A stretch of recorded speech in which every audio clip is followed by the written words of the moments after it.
Me gustaría invitarte un helado a la tarde. Gloria a Dios. Gloria a Dios. Gracias a los hermanos que traducen. Tenemos una traducción simultánea al alemán y al inglés. Y todos los hermanos que sepan hablar inglés vamos a pedir que se ofrezcan a ayudar en la traducción para que no sean siempre los mismos que tienen que hacer el trabajo. Así que si tú sabes hablar inglés y te animas a traducir, pues ir a hablar conmigo para poder repartirnos el trabajo de la traducción, que es una gran bendición para los que nos visitan y no hablan el español. Aleluya. Dice en Miqueas capítulo 1, ¿lo has encontrado ya? Verso 1 dice: palabra de Jehová que vino a Miqueas de Moreset en los días de Jotam, un rey de Judá, Acaz y Ezequías, reyes de Judá, lo que él dio sobre Samaria, la capital del reino del norte, y Jerusalén, la capital del reino del sur. Oíd, pueblos todos, y está atenta tierra y cuanto en ti hay. Y Jehová el Señor desde su santo templo, sea testigo contra vosotros, porque aquí el Señor sale de su lugar y descenderá y hollará las alturas de la tierra, y se derretirán los montes debajo de él, y los valles se hendirán como la cera delante del fuego, como las aguas que corren por un precipicio. Y todo esto por la rebelión de Jacob y los pecados de la casa de Israel. ¿Cuál es la rebelión de Jacob? ¿No es Samaria? ¿Y cuáles son los lugares altos de Judá? ¿No es Jerusalén? Haré pues de Samaria montones de ruinas y tierra para plantar viñas, y derramaré sus piedras por el valle y descubriré sus cimientos. Y todas sus estatuas serán despedazadas, y todos sus dones serán quemados en fuego, y asolaré todos sus ídolos, porque de dones de rameras lo juntó, y a dones de rameras volverán. Por esto lamentaré y aullaré, y andaré despojado y desnudo, aullaré como chacal y lamentaré como avestruz, porque su llaga es dolorosa, y llegó hasta Judá, llegó hasta la puerta de mi pueblo, hasta Jerusalén. Así que no lo digáis en Gad, ni lloréis mucho, sino que revuélcate en el polvo de Bet-Leafra, y pásate morador de Zafir, desnudo y con vergüenza. El morador de Sanán no sale, el llanto de Betesel os quitará su apoyo, porque los moradores de Marot anhelaron ansiosamente el bien, pues de parte del Señor el mal había descendido hasta la puerta de Jerusalén. Padre, queremos darte gracias, Señor, porque tú estás aquí con nosotros como poderoso gigante. Gracias porque tú eres el Señor, el que murió y resucitó por cada uno de nosotros para que tengamos vida y vida eterna. Te damos las gracias y pedimos, Señor, que tú nos hables de forma tal que nuestras vidas puedan ser de bendición para otros y ser restauradas y sanadas y salvadas, Señor, y conocerte un poco más a ti. Amén y amén. Gloria a Dios. Gloria a Dios. Muy bien. Me dijeron que algunos de los amigos y vecinos que estuvieron ayer en el paseo marítimo estaban aquí. ¿Será cierto? ¿O fue hay algún amigo vecino que estuvo en el paseo marítimo ayer y hoy vino a conocernos, a visitarnos? ¿No? Le pareció tal vez a alguien que estaba. Bueno, estamos contentos. Cuánta gente, cuántos amigos, vecinos. Qué maravilloso, ¿no? Yo tengo todavía en mi retina la cantidad de gente, de niños, de familias que estuvieron allí escuchando, ¿no?, el mensaje más maravilloso que hay, que es el mensaje del Evangelio. ¿Cuántos dicen gloria a Dios?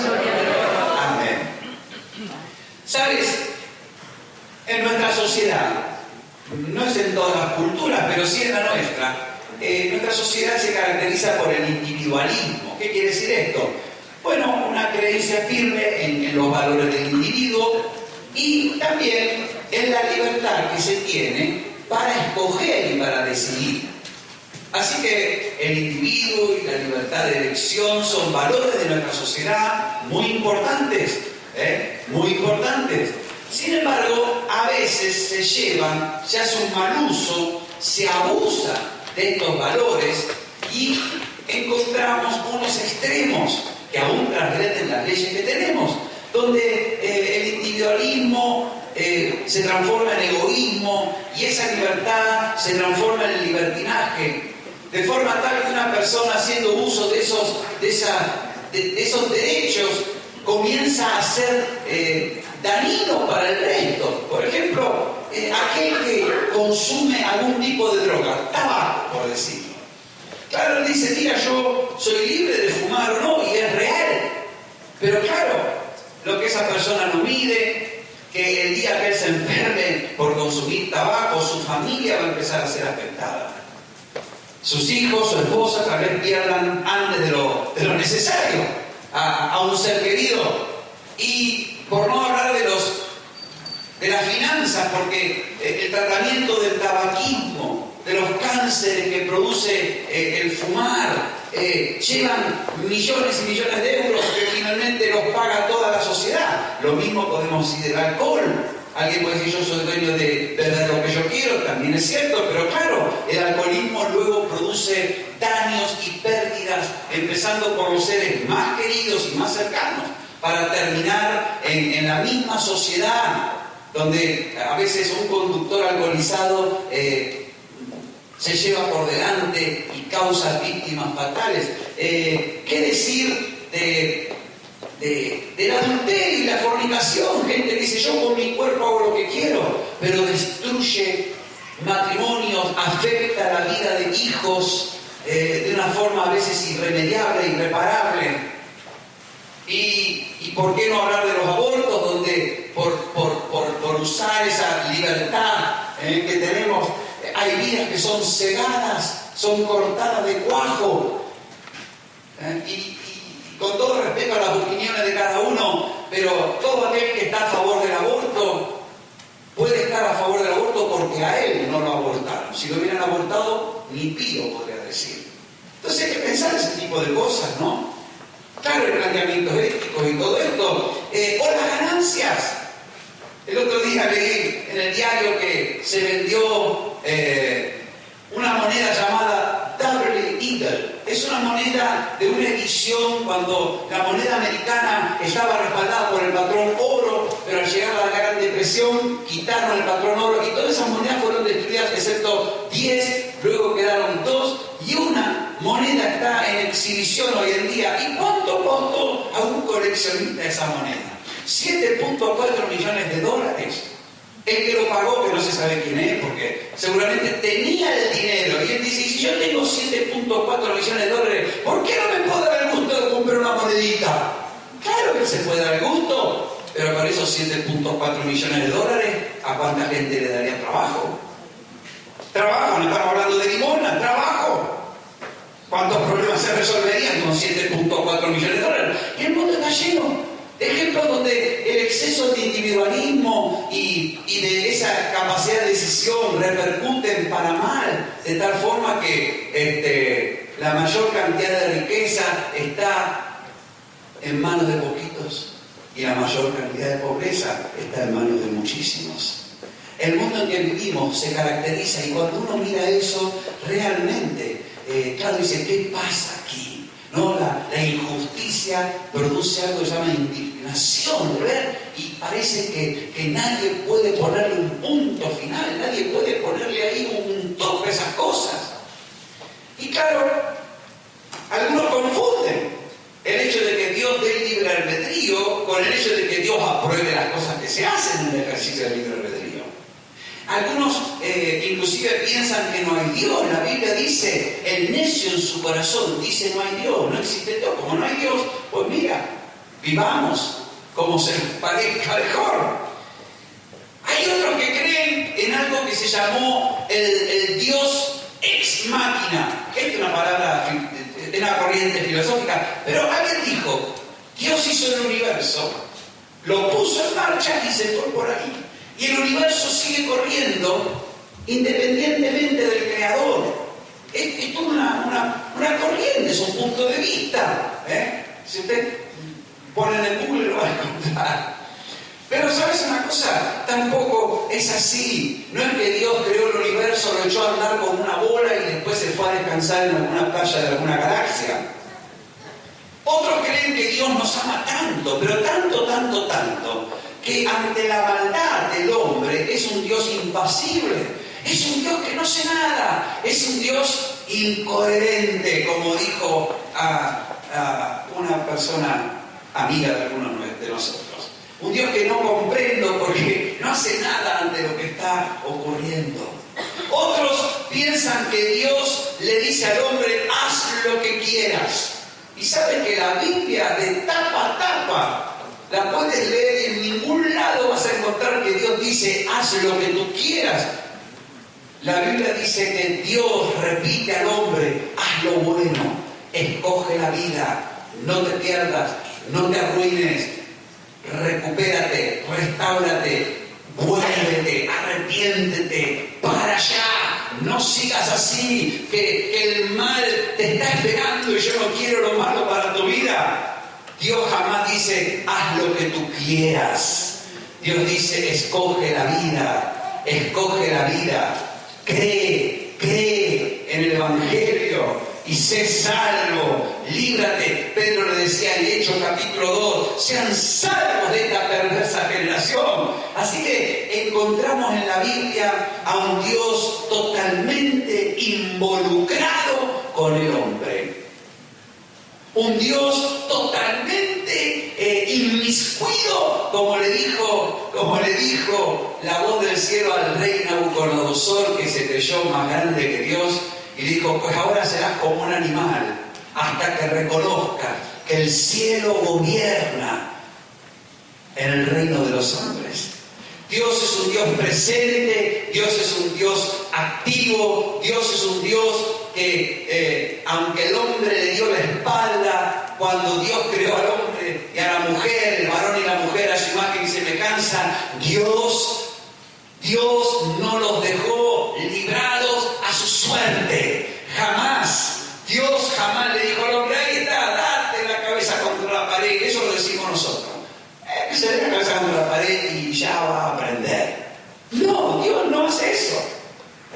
Dios al contrario, aunque el hombre le dio la espalda, le dio promesa, le habló del Mesías, le habló del Salvador, le habló que la simiente de mujer iba a herir a la simiente de la serpiente en la cabeza, y continuó. La Biblia entera es el libro donde Dios da a conocer sus planes, sus propósitos, sus proyectos, sus ideas, sus pensamientos para con el hombre, y es un Dios que no abandona, es un Dios que persevera, es un Dios que no cambia de idea, es un Dios que tiene un plan y lo va llevando a cabo, es un Dios que le encanta habitar entre los hombres.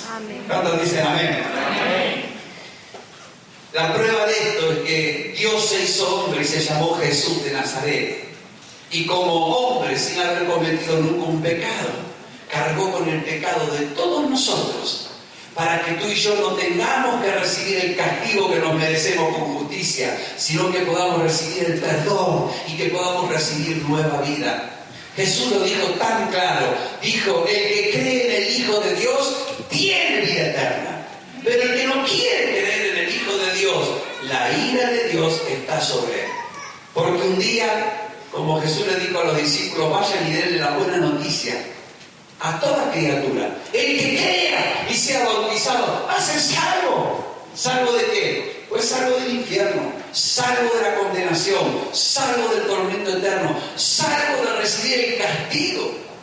¿Qué castigo? Jesús dijo, mas el que no creyere será condenado. Habiendo Jesús pagado por todos nuestros delitos, no pagaremos nosotros por esos delitos, pero pagaremos por no querer creer en el nombre del unigénito Hijo de Dios. Pagaremos porque teniendo la salvación al alcance de nuestra mano, nos hemos dado ese lujo de despreciar, de rechazar, de menospreciar la salvación, de olvidarnos que no hay nada más importante que la vida eterna. ¿Me vas siguiendo? ¿Me estoy explicando? Yo sé que todo esto tú te lo sabes como de memoria, pero mira, en este pasaje que acabo de leer, me gustaría que reflexionemos cómo Dios trata con el pecado. Porque ya te digo, siendo Dios paciente y esperando que todos los hombres procedan al arrepentimiento, a veces nos puede dar la sensación a ti y a mí que Dios no hace nada. No hace nada con el pecado. No hace nada con el pecador. A veces pensamos que Dios va a intervenir recién ahí, cuando venga por segunda vez a la tierra para reinar. A veces nos da la impresión de que Dios nos ha dejado. Y eso que ocurre, por un lado, en las personas justas produce una indignación. Señor, tanta maldad y tú no haces nada. Señor, mira todo lo que estoy sufriendo y tú, ¿qué estás haciendo por mí, Señor? Y también produce en el creyente otra reacción. Bueno, como Dios me da libertad y no está encima mía respirándome en la nuca, me doy el lujo de vivir como quiero, de ser un creyente a medias, un creyente mediocre, un creyente de bajo compromiso, un creyente nominal. A veces el cristiano puede sentir esa tentación de decir, bueno, como yo haga o deje de hacer, no pasa nada, lo sigo haciendo. Eclesiastés dice, si no se ejecuta sentencia sobre una mala obra, el corazón de los hombres está inclinado a hacer lo malo. Si tú tienes un niño y el niño se porta mal y tú no haces nada, el niño se sigue portando mal. Y si el niño se porta mal y tú se lo festejas, date por seguro que se seguirá portando mal. Y eso irá cada vez a más. Ahora, si tú, por eso dice la Biblia, el que menosprecia la disciplina, realmente está aborreciendo a su hijo porque lo está preparando para ser un delincuente. Pero el que disciplina a su hijo es porque lo ama, y el que lo ama de temprano lo corrige. Le dice, no, eso no se hace, no se hace, no se hace y no se hace. ¿Para qué? Para que el niño sea libre de coger un hábito, una costumbre, una tendencia que después le va a traer de cabeza a la madre, al padre, a la esposa si se llega a casar y a los hijos si llega a ser padre. ¿Me estoy explicando?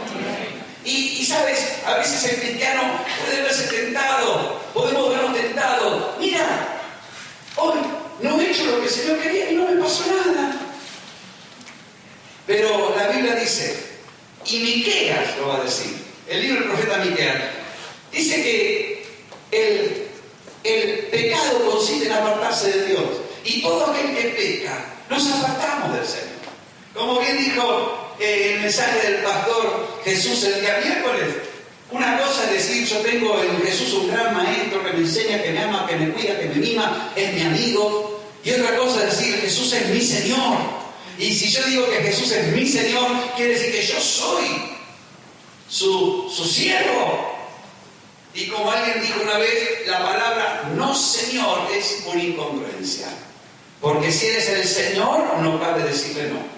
Lo único que cabe decirle es sí, Señor. ¿Cuántos dicen amén? Amén. Y ser cristiano significa aceptar a Jesús como Señor. No como solamente Salvador, o Sanador, o Libertador, o Proveedor, que lo es. Pero también como Señor. Si confesares con tu boca que Jesús es el Señor y creyeres en tu corazón que Dios lo levantó entre los muertos, tú serás salvo. Y Jesús dijo, ¿por qué me llamáis Señor, Señor? Y no hacéis lo que yo os digo.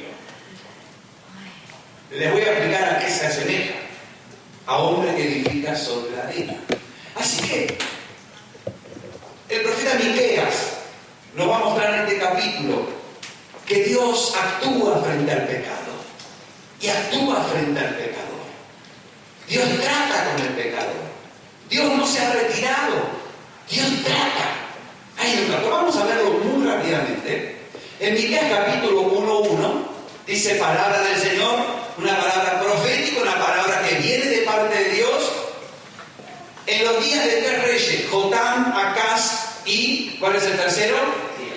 Ezequías. Eran reyes de Judá. Y dice, lo que vio sobre Samaria y Jerusalén. Samaria era la capital del reino del norte, Jerusalén la capital del reino del sur. Se habían partido a causa de un mal gobierno del hijo de Salomón, Robán.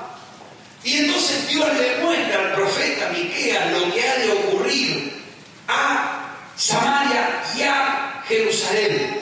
Y entonces el profeta Miqueas declara y lo dice, que lo oiga toda la tierra, el Señor desde su templo está testificando en contra del pueblo de Dios, y Él sale de su lugar y desciende a la tierra.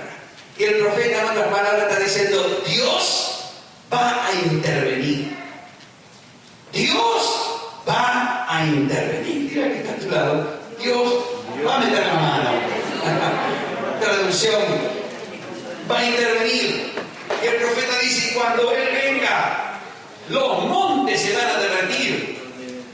Cuando Él venga, las alturas van a ser pisadas, los valles se abrirán. Tanto lo alto como lo bajo no podrá resistir al Señor. La Biblia dice que contra el Señor no valen las buenas palabras, ni los pensamientos, ni los argumentos, que ante la presencia del Señor todo cae. Por más alto que esté una persona, o por más bajo, por más rico que sea, o por más pobre que sea, delante del Señor no podrá resistir. No hay quien le diga al Señor: ¿qué haces tú? Para ahí. No hay quien pueda resistir. Y dice Miqueas: Dios va a intervenir, Dios va a obrar, Dios va a tratar. ¿Y por qué? Por la rebelión de Jacob, que es el pueblo de Israel, los pecados de la casa de Israel. ¿Y dónde estaban centralizados estos pecados? En Samaria, en la capital. Para que no te suene tan lejos en la historia, es fácil de comprender que de los pecados de España están capitalizados en Madrid, y los de Andalucía en Sevilla, y los de Cataluña en Barcelona. Por eso las iglesias de Sevilla libran una lucha mayor que nosotros, porque ahí está la cabeza de Andalucía, y la lucha es mayor en Estepona, porque ellos tienen los mismos pecados que encontramos aquí, pero multiplicados, concentrados, con marketing y toda la red de distribución. Las grandes mafias no van a un pequeño pueblo de la serranía de Ronda, con perdón de los rondeños. Las grandes mafias van al centro del poder, se establecen donde se mueven ahí todos los intereses, y por eso encontramos la mayor concentración de pecados. En los días del profeta Miqueas había dos grandes pecados que se cometían. Una, la idolatría. La adoración estaba pervertida. La idolatría, la perversión, y eso está a la orden del día. Ahora en nuestros días la idolatría está a la orden del día, y no solamente estoy hablando de una estatua, de un trono. Yo estoy hablando del amor al dinero. El amor al dinero es la raíz de todos los males que hay. Y cuánta gente sirve al euro, vive por el euro, se rinde ante el euro, toda su vida se define si tengo o no tengo. ¿Y qué hablar de la idolatría a personas? Gente que idolatra a su novio, a su novia, a su esposo, a su esposa, a su hijo, a su nieto. Y poner el corazón y amar ahí. No, pero mira, primero mi nieto y después Dios, primero mi novio y después Dios. Eso es la orden del día. Dios ocupa en el ranking de importancia a veces uno de los últimos lugares. Y hermanos, la idolatría, la perversión de la adoración estaba de moda. Y también otra cosa, la injusticia social. La injusticia social no es nueva. La injusticia social estaba en los días de Miqueas. Los ricos se aprovechaban de los pobres. Los ricos cada día eran más ricos y los pobres eran cada día más pobres. Se compraban y se vendían las vidas como se compran las chuches. Y se exigía interés al hermano cuando se le prestaba dinero. Y eso ocurría en los días de Miqueas en Samaria. Por eso dice: la rebelión de Jacob, de Israel, se concentra en Samaria. Y los lugares altos de Judá, los lugares altos significan los lugares de idolatría o lugares levantados fuera del orden de Dios. En Jerusalén, las capitales se habían transformado en el paradigma de la maldad, en los ejemplos, en los modelos. Cuando los chicos decían: uy, en mi pueblo no hay trabajo, me voy para la capital, los padres empezaban a temblar, porque decían: si el niño aquí tiene problemas, ahí se nos va a echar a perder definitivamente.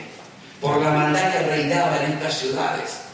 Así que Dios dice en Miqueas 1:6, pues haré de Samaria montones de ruinas y tierra para plantar viñas, y derramaré sus piedras por el valle, y descubriré sus cimientos, sus estatuas las despedazaré, sus dones serán quemados en fuego, asolaré sus ídolos, porque de dones de rameras lo juntó, y a dones de rameras volverán. Y sabes que los arqueólogos dicen que Samaria, las ruinas de Samaria, pues Samaria no, las ruinas de Samaria está sobre un monte.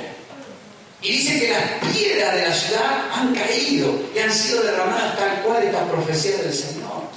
Y se cumplió en los días de Miqueas, en el año 722 a.C. Vino el rey de Asiria y destruyó Samaria y se llevó cautivos a todos los habitantes, a todas las tribus de Israel. Se cumplió. Literalmente, eso sucedió. Y un poco en el 586, casi 100 años después, cae Jerusalén y Babilonia se lleva cautivos a todos los miembros de la tribu de Judá, y Jerusalén es destruida, los muros echados por tierra, el templo es tirado abajo, todos los elementos sagrados son llevados a los templos de los dioses en Babilonia. Y cuando Dios dice, todas sus estatuas serán despedazadas, ocurrió. Isaías dijo, luego que hay juicios tuyos en la tierra, los moradores aprenden justicia. Y sabes, cuando Miqueas profetiza, Dios dice que me oigan todos, porque yo voy a actuar, yo voy a tratar, yo voy a actuar frente al pecado, no me quedaré quieto, no me callaré, no me contendré, voy a intervenir, dice el Señor. Y ¿sabes una cosa? Dios interviene frente al pecado. Y sobre todo si es el de su pueblo. Pero el pecado que no es de su pueblo, también Dios interviene. Tenemos un Dios que actúa. ¿Para qué actúa? ¿Para condenar? No, Dios no quiere la muerte del impío, Dios quiere que todos se salven. Dios actúa como un padre que disciplina a su hijo. Dios actúa como aquel que prefiere que algo cause dolor antes que la persona se muera del todo. Es como aquel papá que ve que el niño va a meter los dedos en el enchufe y le da un culete porque el niño es pequeño, no va a entender un razonamiento. Si el papá se pone a explicarle la diferencia de voltaje entre la línea y la tierra de 220 volts, tu resistencia intrínseca específica determinará una corriente que en miliamperios puede causarte una parada cardiorrespiratoria de graves consecuencias, hijo mío. Mientras explica todo esto, el niño está... Entonces el padre, ¿qué sabe? ¡Culete! Listo, ya cuando se agrande le explicaré todo de los voltios y los miliamperios. Pero prefiero salvarle la vida aunque le tenga que causar un dolor. ¿Estamos de acuerdo? Sí. Aleluya. Así que lo primero que le dice Dios a través de Miqueas, a toda la tierra voy a actuar, voy a intervenir. No voy a dejar esto como está, voy a meter mano. Y de hecho, en los días del profeta Miqueas lo hizo porque Samaria fue llevada cautivo. Así que, hermanos, cuando nosotros somos advertidos por Dios, cuando alguien dijo, cuando sentimos el pinchazo del pecado, ¿qué nos corresponde? Indagar, ¿qué me está pasando a mí? ¿Qué me está ocurriendo a mí? Sobre todo si estamos en un lugar de preeminencia. Si eres padre, tenemos que ser los primeros, porque de nosotros dependen nuestros hijos. Si eres madre, lo mismo. Si eres jefe, ¿cuánto más? Si por casualidad eres concejal o alcalde, Dios te permite estar en un lugar de gobierno. Si llegas a ser jefe de una diputación o quien sabe, presidente de una nación, ¿cuánto más? Porque de ti depende mucha gente. La primera cosa que le dice habla de las capitales, de los lugares de gobierno. si estamos a cargo de otras personas, si somos líderes en la iglesia, debemos ser los primeros en humillarnos, en arrepentirnos. Es fácil echar la culpa al otro, es fácil mirar el ojo ajeno, es fácil decir, bueno, yo soy así, ¿qué voy a hacer? Pero dice la Biblia, si Dios va a actuar frente al pecado, tú tienes que hacer algo. ¿Sabes? Dios interviene en los días de hoy. Dios interviene en los días de hoy. Yo quiero decirte en esta mañana, la primera gran verdad es que el Señor Jesús interviene en la historia de nuestros días. Él está interviniendo y Él actúa, Él disciplina, Él corrige, Él castiga al pecador para que el pecador reflexione y se arrepienta. Esta parte es la que menos nos gusta, porque cuando nos pasa algo, a todos nos agrada decir, pero yo no sé por qué a mí me ha pasado esto, si yo no le hago nada a nadie. Yo no sé por qué no puedo parar de fumar. Y porque alguna vez empezaste. No, pero no sé, yo no sé por qué me ha cogido este alcoholismo. Bueno, porque alguna vez empezaste a beber. Y entonces la palabra de Dios dice que si Dios va a actuar, ¿cuánto? Porque ¿saben esto? Por ejemplo, ¿a cuánto le indigna ver que alguien hace lo malo y se sale con la suya y anda caminando por la calle? ¿Cuánto le indigna eso? Es indignante. ¿Cómo? A ver, al vecino robó una manzana y está 2 años ahí currando. Este robó medio país y está paseándose por las naciones. Es indignante. Uno dice, Señor, queremos que las autoridades intervengan, queremos que haya justicia, ¿o no? ¿Queremos que el culpable sea castigado o no? Pero si queremos eso, tenemos que empezar por nosotros mismos, ¿no es cierto? Diciendo, Señor, si tú vas a intervenir, mejor que me pilles confesado, como decimos en España. ¿O no? Mejor que me pilles confesado. No voy a esperar a tener la muerte encima para empezar a acordarme de mi pecado. Igual me olvido de uno y me voy abajo. Si uno no cuenta con ese tipo de cosas. Mejor voy a actuar. Y sabes que el profeta tiene una reacción. Y lo segundo que quiero decirte en esta mañana, lo primero es que Dios va a intervenir. Dios actúa frente al pecado y frente al pecador. Quiero que te quede con esta idea, con esta palabra. Dios actúa frente al pecador. Dios trata con el pecador. ¿Estamos de acuerdo? Amén. Segundo, el Señor nos da la reacción apropiada. En otras palabras, nos da la humildad y el temor de Dios apropiados. ¿Qué hace el profeta Miqueas cuando Dios le da este mensaje tremendo? Se pone a bailar y dice, ¡ay, qué bien, gloria a Dios! Yo sabía, tantas veces le profeticé y no me hicieron caso. ¡Ay, qué reviente! Me voy a sentar para ver cómo Dios destruye Samaria, porque mis compañeros profetas, Oseas profetizó en Samaria, no le hizo caso, y Isaías profetizó, y ya que se joroben. ¿Hace eso Miqueas? No, Miqueas no se pone a disfrutar con el castigo del otro. Miqueas no se pone diciendo, bien, por pecador, ahí va.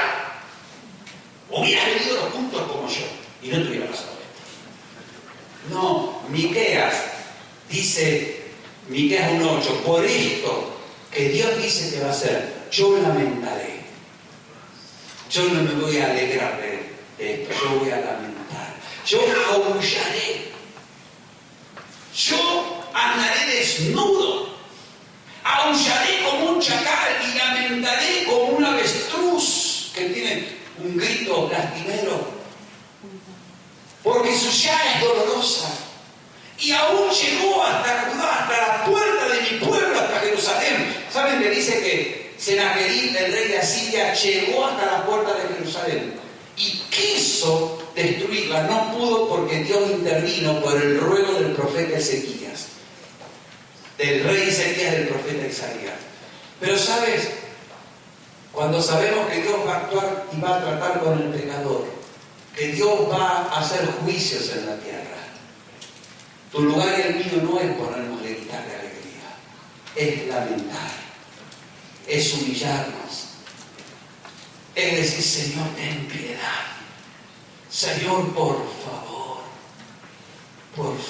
Señor. ten misericordia, Dios mío.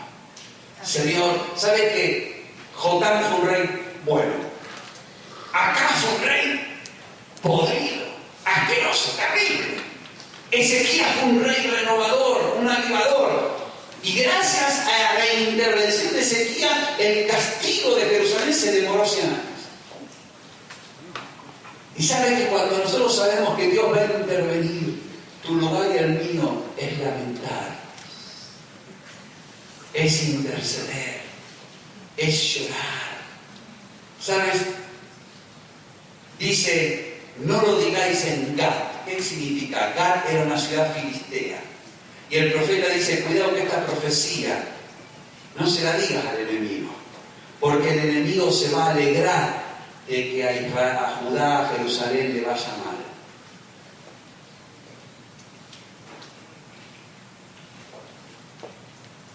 A veces un cristiano se entera de que otro metió la pata y no se le ocurre mejor idea que contárselo a su familia inconversa.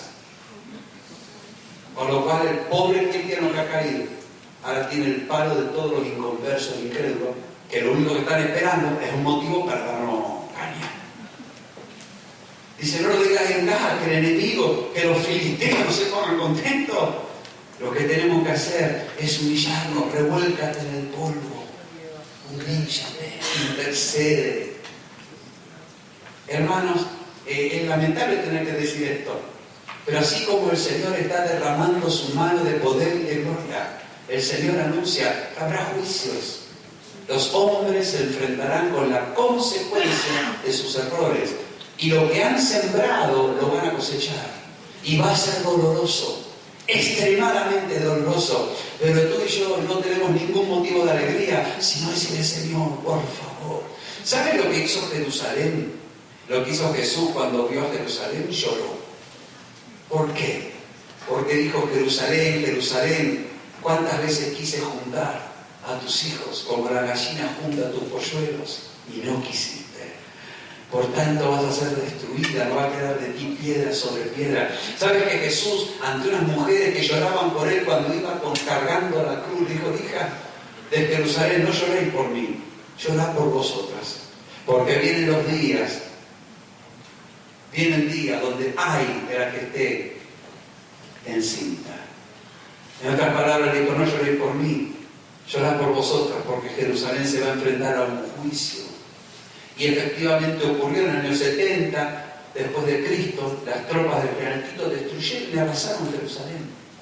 Jesús no se alegró, lloró. Cuando tú y yo le predicamos el Evangelio a alguien y le extendemos la mano de la salvación para que se arrepienta, la persona puede darnos vuelta a la espalda, puede burlarse, puede rechazarnos, puede hablar peste de nosotros, pero lo más doloroso es que si se muere se irá al infierno y ahí no habrá ningún tipo de arreglo. Y lo otro que es menos doloroso, pero también es tan triste, que por causa de no recibir la mano de Dios, enfrentará problemas que lo van a superar.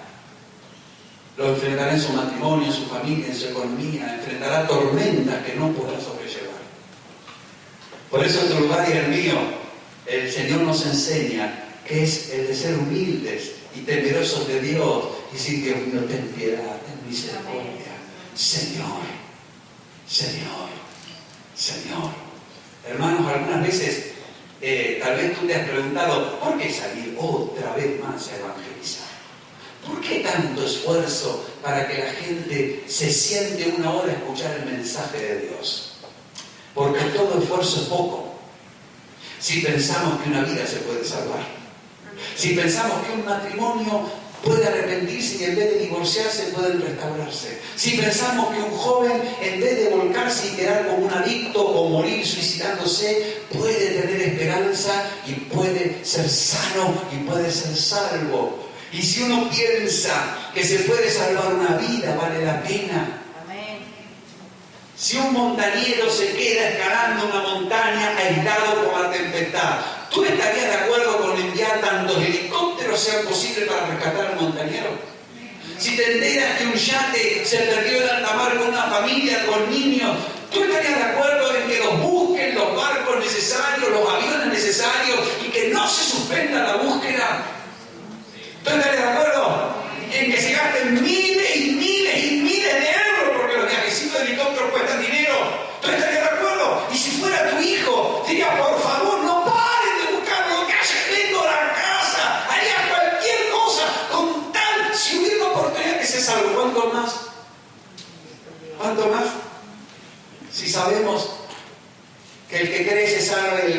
cree, si se muere condenado, ¿cuánto más? Vale la pena invertir todo lo necesario. ¿Tú estás de acuerdo con eso? Amén. Por eso el profeta decía, yo lamentaré, yo aullaré, yo no me voy a quedar impávido, yo no me voy a quedar en piedra, yo voy a llorar delante del Señor. Voy a pedir misericordia, voy a pedir que de alguna forma, antes de que esto ocurra, podamos salvarlos.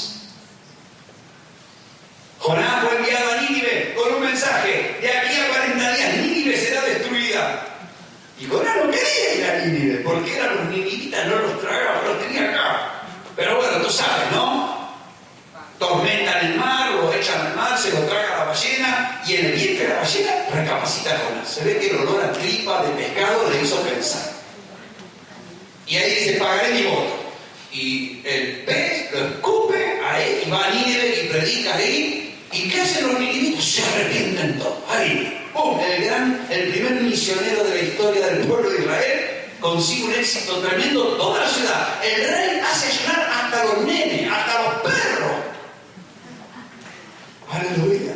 Y Jonás se paró a ver eso y se embroncó y dice, pero no puede ser, yo sabía que iba a pasar. Yo sabía que al final los ibas a perdonar.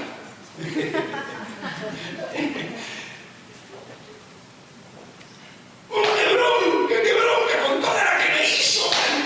Por eso a veces le digo, cuando alguien, el otro día cuando la hermana Anaí nos dio testimonio, lloré con ella y pedimos venganza contra ese individuo que osó amenazar a una hija del Señor. Yo pedí venganza. ¿Cierto, Anaí? Anaí es testigo. Pedimos, pero pedí la peor venganza que pueda haber. Dije, Señor, que veamos a ese hombre arrepentido, nacido de nuevo, lleno del Espíritu Santo y sirviéndote a ti y a nosotros como un hermano en Cristo. ¡Amén! ¡Aleluya! ¡Gloria a Dios! Esa es la venganza, porque el enemigo queda totalmente avergonzado y el Señor queda totalmente enaltecido. Dios no quiere la muerte del que muere. Dios no quiere la muerte del impío. Dios quiere la vida. Y el profeta dijo, yo voy a llorar si hace falta. Yo voy a lamentar. Dice Hebreos 5, 7, 9, Cristo en los días de su carne, ofreciendo ruego y súplica con gran clamor y lágrimas, al que le podía librar de la muerte, fue oído a causa de su temor reverente. Y aunque era hijo, por lo que padeció, aprendió obediencia, y habiendo sido perfeccionado, vino a ser autor de eterna salvación para todos los que le obedecían. El justo Lot afligía su alma justa, viendo la maldad que le rodeaba. Y la Biblia dice que Dios va a actuar contra el pecado, pero va a moverte a ti. Va a moverte a ti. Nos va a sacar de la apatía, nos va a sacar de la indiferencia, nos va a sacar del egoísmo, nos va a sacar de ese confort cristiano que disfrutamos para hacernos llorar. ¿Por quiénes? Por los que están expuestos al juicio de Dios. Llorar. Pablo decía, vuelvo a sufrir dolores de parto por vosotros. Me estáis haciendo llorar como una madre que para. Y hermano, hermana, tenemos que salir de nuestra indiferencia evangélica. Tenemos que salir de ese confort que nos rodea, porque a mí más o menos todo me va bien. Es más, si me muero, fíjate, me voy al cielo. Tengo casi todo arreglado. Sí, yo sé que uno se va a perder y que el otro se va al infierno, pero mira, a mí no me toca. Contar que no sea ni mi hijo, ni mi hermano, ni mi novio, ni mi padre, ni mi madre. Pero el Señor dice, no es suficiente. Dice, aullaré, lamentaré. Miqueas anduvo desnudo. Miqueas se rapó el pelo y anduvo desnudo, no porque era exhibicionista. Pero así llevaban cautivos en ese tiempo. Y él caminó desnudo por las calles, o sea, para decirle a la gente, si no nos arrepentimos, nos van a llevar así cautivos.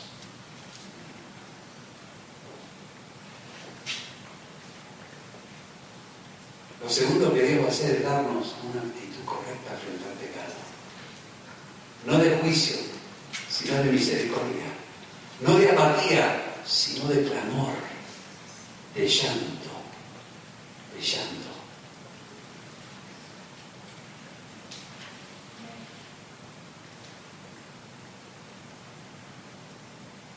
Por último, y para terminar, entre el pasaje de Miqueas 1:11 a 1:16, Dios cuenta lo que va a hacer con las ciudades. Hay varios nombres ahí: Zafir, Sanán, Betesel, Marot, Laquis, Adulam. Todos esos nombres tienen significado. No me alcanza el tiempo para contarte lo que significa cada nombre, pero lo que Dios está diciendo es que cada ciudad iba a ser castigada. Y la ciudad a la que llamaban Bellavista iba a ser avergonzada, y a la que llamaban Conquistador iba a ser conquistada. Y así sucesivamente. Y lo que Dios le dice al pueblo es: daré el pago que cada uno merece. Dios da el pago. La Biblia dice que aquel que se humilla, Dios lo levanta, pero aquel que es orgulloso, pues Dios lo abate. Hermanos, hermanas, están rodeados de orgullosos, de soberbios, altivos, gente que se cree autosuficiente, gente que cuando tú le vas a hablar así dice: no ese rollo bravo. Pero la Biblia dice que todo orgulloso será humillado, todo soberbio será castigado. Todo aquel que dice: yo hago lo que quiero, total nadie me ve, Dios va a dar el pago, hermano, y no faltará ese pago. Por eso tú y yo tenemos que correr con una actitud de arrepentimiento, de temor, de humildad, interceder para que eso no ocurra. No ocurra. ¿Sabes? Lucas 13:34, Jesús dijo: Jerusalén, Jerusalén, que matas a los profetas y apedreas a los que te son enviados. Vuestra casa os es dejada desierta y no me veréis más hasta el día que yo venga. Nosotros no podemos estar contentos con los juicios de Dios sobre los impíos, los orgullosos, los soberbios, los creyentes carnales, los creyentes en pecado. Nunca nos puede dar alegría. Nos tiene que mover a interceder y decir: Señor Dios mío, ten por favor, ten misericordia. Ten misericordia. Ten misericordia. Tenemos un Dios que perdona pecados. Tenemos un Señor Jesús con poder para perdonar pecados. Y ante el pecado no nos vamos a quedar quietos. No nos vamos a quedar impávidos, no nos vamos a quedar apáticos. Aleluya. Y si alguien sufre disciplina, siempre es para que se salve. Aleluya. Aún los juicios más severos de Dios en este tiempo son para salvación, no para destrucción. En esta mañana yo quiero invitarte a que medites en lo que hemos compartido. Primero, tienes que saber que Dios interviene y Dios no se queda al margen. Segundo, Él espera que tú y yo nos conmovamos, sepamos llorar. ¿Hace cuánto que no lloras por lo que se pierde? ¿Hace cuánto que no lloramos por la gente que se pierde?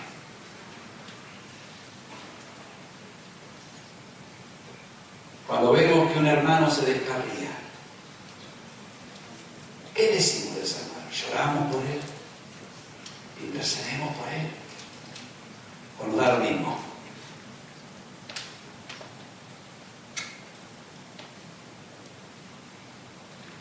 Tenemos un Señor que perdona pecados. Y tú y yo podemos clamar e interceder para que en vez de caerle un juicio, le caiga la restauración. Aleluya. Padre, en esta mañana queremos darte gracias, Señor. Gracias por tu amor, tu piedad y tu misericordia. Señor, en este día, ayúdanos, Señor, a saber que tú eres un Dios que interviene en los asuntos de la tierra. Tú no eres un Dios incoherente, ni insensible, ni apático. Tú no eres un Dios lejano que ha creado el universo y se ha ido abandonándolo. Padre, en el nombre de Jesús de Nazaret, ayúdanos a saber que tú intervienes y gobiernas en el reino de los hombres. Y que tú, Señor, tratas con el pecado y tratas con el pecador para que de alguna manera se arrepienta, para que de alguna manera se vuelvan a ti, para que de alguna manera reflexionen y se pregunten por qué está pasando todo esto, para que de alguna manera dejen de echarle la culpa a otros y de echarle la culpa a ti mismo, Señor. En esta mañana, Padre, intercedemos y te pedimos que nos des un corazón como el de Miqueas. Un corazón para llorar y lamentar por el pecado del pueblo.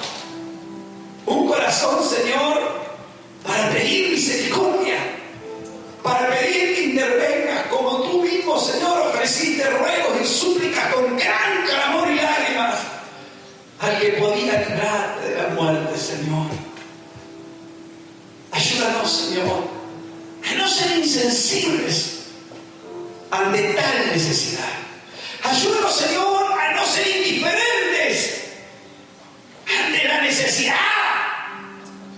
Ayúdanos, Señor, que no nos dé lo mismo que la gente se pierda o que la gente se salve. Ayúdanos, Señor, a entender que no habrá hombre ni mujer que puedan librarse de tus juicios. Que no hay dinero capaz de librarnos, no hay poder político ni social que pueda evitar tu propia disciplina. Señor, ayúdanos como el profeta Miqueas a abrir la boca y a anunciar en tu nombre el perdón de pecados. Ayúdanos, Señor, a hacer algo, a no quedarnos impasibles, pasivos, encerrados en nuestra propia comodidad que tú nos has regalado. Ayúdanos, Señor, a gritar si hace falta, a aullar, a llorar. Señor, ayúdanos a hacer señales para la gente que nos rodea. Ayúdanos, Señor, a correr con el Evangelio, a ponernos entre los vivos y los muertos, a detener la mortandad. Señor, ayúdanos.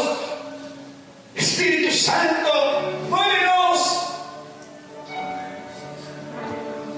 Perdónanos toda apatía, toda indiferencia, Señor, ante la suerte de los que nos rodean. Perdónanos, Señor, ser indiferentes ante la suerte que corre nuestra propia nación. Ayúdanos, Señor, a participar, no con armas humanas, sino con armas espirituales. Ayúdanos, Señor, a proclamar tu palabra profética, el evangelio de salvación, a tiempo y afuera de tiempo. Ayúdanos, Señor, porque los juicios tuyos vendrán sobre la tierra y será doloroso, será triste. Ayúdanos, Señor, a advertir. Ayúdanos a llamar al arrepentimiento. Ayúdanos, Señor, a de una y de otra manera a extender nuestra mano. Señor, a echar el salvavidas a los náufragos en el mar. Ayúdanos, Señor, a socorrer al que está pronto a despeñarse por el precipicio. Ayúdanos, Espíritu Santo,